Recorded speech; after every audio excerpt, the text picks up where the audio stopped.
কিছু কিছু সম্পর্কগুলো আছে, যে সম্পর্ক যেমন বন্ধু হতে পারে বা যে কোনো সম্পর্ক, সময়, এটাও বলতে পারো সময়, এগুলো যদি একবার চলে যায় সেই সেগুলো কিন্তু কখনো আর ফেরত আসে না, একবার যদি চলে যায়।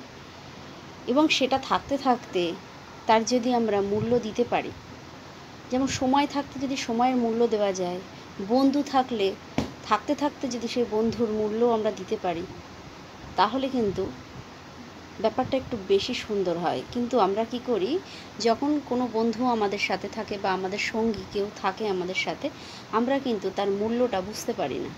হ্যাঁ, কখন বুঝতে পারি? যখন সে আমার থেকে একটু দূরে চলে যায় বা আমার সঙ্গে তার ছিন্ন হয়ে যায়, বিচ্ছিন্ন হয়ে যায় সম্পর্কটা।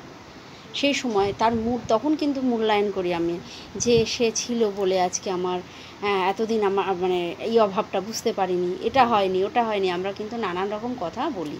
কি করি, যে বন্ধু যখন পাশে থাকে বা কোনো সঙ্গী বা সময়, যে সময়টা আমার চলে যাচ্ছে সেই সময়টা কিন্তু আমরা ফিরে পাই না।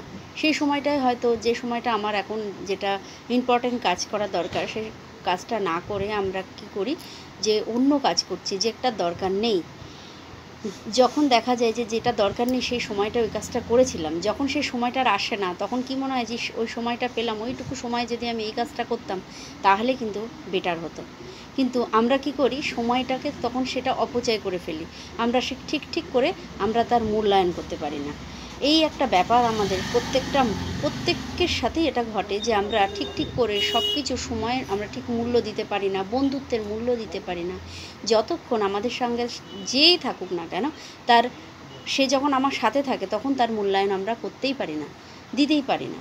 আমরা সর্বক্ষণ তাকে অবহেলা হোক বা ঠিক আছে চলছে এরকমভাবে আমরা চলি। কিন্তু যখন সে একটু সাইড হয়ে যায় বা একটু চলে যায়, দূরে যায়, বা তার থেকে যে আমরা কিছু উপকার পাচ্ছিলাম বা তার সে আমার জীবনে কতটা ছিল, সেই মূল্যায়ন কিন্তু আমরা পরে বুঝতে পারি, আগে কিন্তু আমরা পারি না। আমরা প্রত্যেকটা মুহূর্তে তাকে ভাবে, ও ঠিক আছে চলছে তো চলুক, হ্যাঁ, তাকে কিন্তু আমরা খুব যে ভীষণ গুরুত্ব দিয়েছি তাও দিইনি।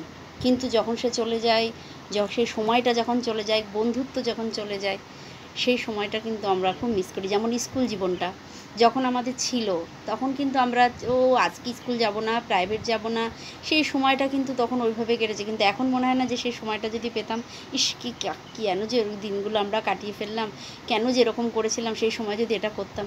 তাই সেইগুলো হারিয়ে গেলে এখন কিন্তু তার মূল্যায়নটা বুঝতে পারছি, যে স্কুল জীবনের ব্যাপারটা কি। যতই আমি কলেজে যাই না কেন, যতই ইউনিভার্সিটিতে পড়ি, যেখানেই যাই না কেন, স্কুল জীবনের মতো কিন্তু জীবন হয় না।